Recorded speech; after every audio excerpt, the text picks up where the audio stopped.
The Atlas Copco 400 continues, and here's a little secret. If you want a little extra entertainment at an off-road race, the trick is to find a mud hole along the route, and the more mud the better. Just such a location midway into the west loop of the Atlas Copco 400 drew a large and enthusiastic crowd to enjoy themselves. Production car leaders Duncan Foss and Rob Howie were the first car on the scene and did not hesitate to charge into action. There was a moment when it looked as though they would bog down when the Castrol Toyota found traction, and Foss and Howie were soon on safer ground.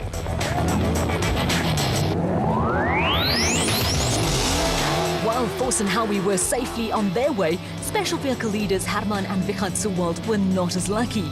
They bogged down, but a team of well-drilled volunteers were on hand to spring into action and rescue the Suwald Racing SVR. With Cully and Quinton Suwald retiring after the second loop, Nick and Ryan Harper were now second in the special vehicle category, and the motorized crew also needed a helping hand after a spectacular display.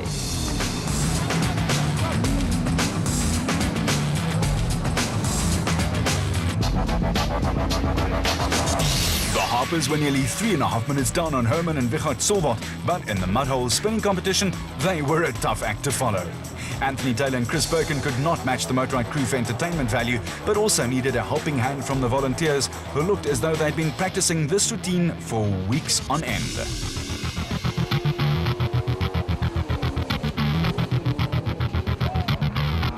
Local crews Lance Trethewey and Carl Wichmann and Clint Gibson and Gary Campbell must know a thing or two about KwaZulu-Natal mudholes. Both crews sailed through the obstacle with no problem at all and were now third and fourth in the special vehicle category behind the Suwald and Harper father and son teams. Back on firmer ground, Gary Bertholdt and Andre Vermeulen was still looking at a podium finish in the Atlas Copco Toyota Hilux. Johan van Staden and James Rousseau were also keeping the Atlas Copco flag flying, but the Pretoria-based crew were heading for another disappointing result, with retirement just round the corner. The Parkers also saw their hopes of a good finish disappear when they hit a gate.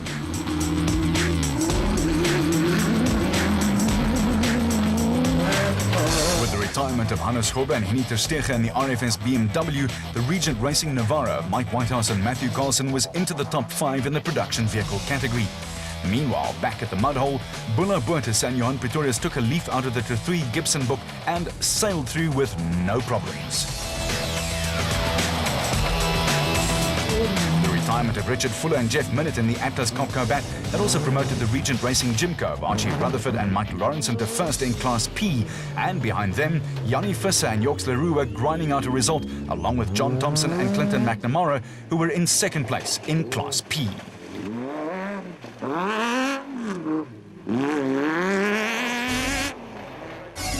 On the final loop of the race east of Dundee, the Castrol Toyota Hilux of Duncan Foss and Rob Howie was firmly in control of the production vehicle category, with the factory team looking at their first win of the season. Herman and Wichert Suwald were in much the racing SVR at the front of the special vehicle field and were in a comfort zone.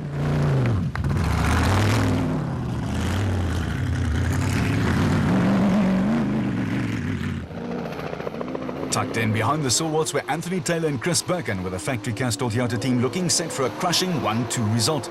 There were still some tricky parts of the course to negotiate, but the two Castrol Toyotas had stamped their authority down on proceedings in the production vehicle category. Nick and Ryan Harper are a team that take a measured approach to their racing, and a no-frills performance had taken the motorized bat into a solid second place.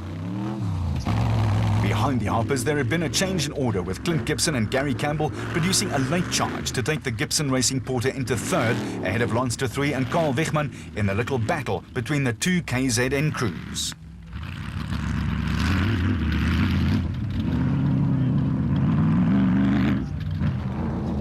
After starting the day in pole position, Lance Trethewey and Carl Wichmann gradually slipped back as the day wore on.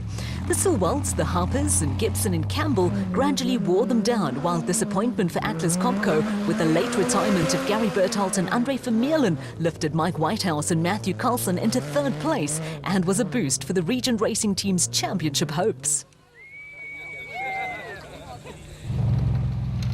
perseverance paid off for Bula Boertes and Johan Pretorius, who were headed for their second top 5 finish in a row. They started third, slipped back during the day, and then fought back before coming under a little late pressure from Class P leaders Archie Rutherford and Mike Lawrenson in the Regent Racing Jimco. Evan Hutchison and Donnie Stassen stuck to their guns to score a second finish in the 4x4 Motorite Revo. They were plagued by suspension and power steering problems, but they kept plugging away. It was a difficult day for John Thompson and Clinton McNamara, but they ground out a good result to finish second in Class P. Behind them, there were late problems for Yanni Visser and Yorks Leroux with the International Toyota Hilux running out of steam and a lengthy stretch of muddy track.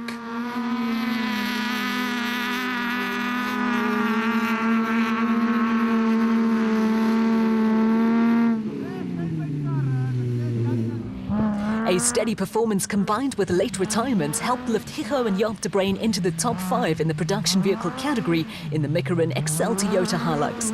Daniel and Lo Zili were chasing after the de Bruins in the ex-Shamir Variawa Porter and lost a few seconds sorting out gears.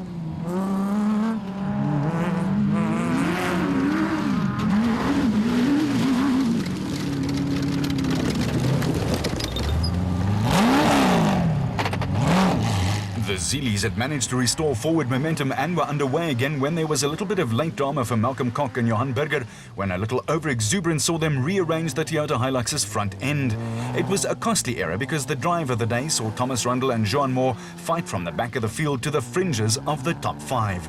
The pair gave Yanni Visser and Yorks Leroux a wide berth and before the finish sneaked in ahead of Koch and Berger to salvage valuable championship points. A pair of youngsters picked up debut from the Koch-Berger Toyota, while Congo crew Eduardo and Ricardo Argazi cruised along in the strange-looking ARG Dragon, which had not missed a beat all day. A tractor arrived on the scene to rescue Yanni Visser and Yorks Leroux, who were up to their knees in mud, and there was one more little drama to be played out on this portion of the route. While Yorks Leroux showed a turn of speed to tend to sorting out towing details, Nick Gosler and Andrew Massey arrived on the scene at a rate of knots to make a spectacular entrance to the stretch of mud that had caught out Visser and Leroux.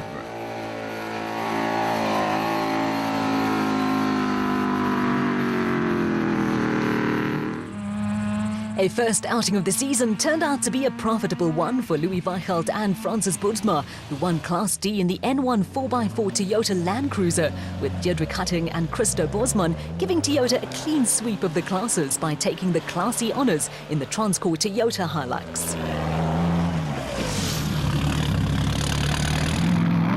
KZN crew Don Thompson and Wayne Foster also salvaged Class B championship points in a 6-sounding Zarko after starting right from the back of the field.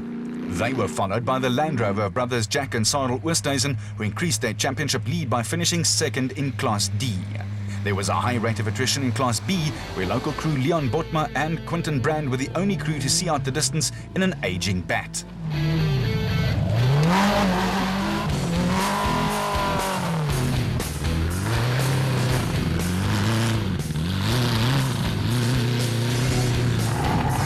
A large crowd had gathered at race headquarters at the Battlefields Lodge to welcome home the winners, with Duncan Force and Rob Howie giving the Castrol Toyota team its first victory of the season.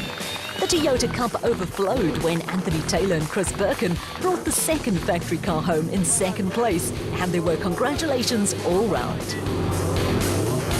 After wins for BMW and Nissan privateer teams, it was a long overdue victory for the Castrol Toyota squad, with Mike Whitehouse and Matthew Carlson completing the top 3 in the Regent Racing Nissan Navara. It was fantastic. You know, the local farmers put in a lot of effort. They'd mowed the lawn, and had they not done that, I'm afraid a lot of the cars would have just broken, because you're driving blind and you can't race like that. So it was really a privilege to race here, and they've really gone to a lot of effort, and I hope they got as much enjoyment out of today as we have.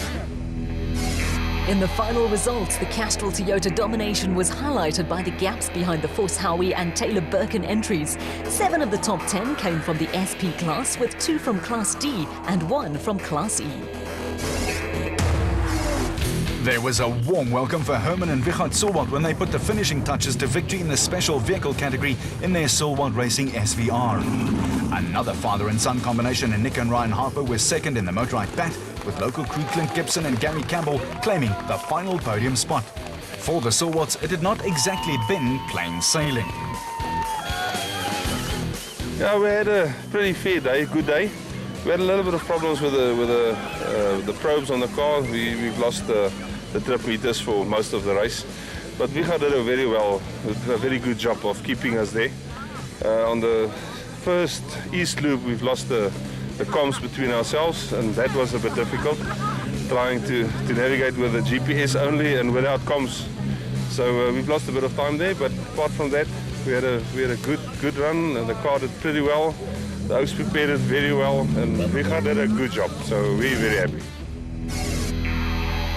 Herman and Vichard Suwald had over 4 minutes in hand at the finish, but just 26 seconds separated the next three cars. Three Class B entries finished in the top 10, with Archie Rutherford and Mike Lawrenson a credible sixth. With plenty of crowd support and stiff competition out on the course, Bernie Hanneray, CEO of Atlas Copco Compressor Technique, was also a very happy man. Yeah, it has been a good day. I think there's been a good crowd, and I think from the Atlas Copco's point of view, I think it's been a very successful day. I've spoken to one or two of the competitors, and they certainly seem to think that the competition today was pretty awe-inspiring. The ABSA award for the team of the day went to the Motorride team, with a cheque for 5,000 Rand going to hospice. We had a good day, good, long, tough day. Unfortunately for us, it was just a race of trying to get to salvage some points. But the fact that we've now managed to raise 5,000 Rand for hospice is fantastic. I'm sure that'll go to a good cause. Good idea. The next race on the ABSA Off-Road Championship calendar will be the Toyota 1000 Desert Race in Botswana from June the 24th to the 26th. Catch the action on SuperSport, your world of champions.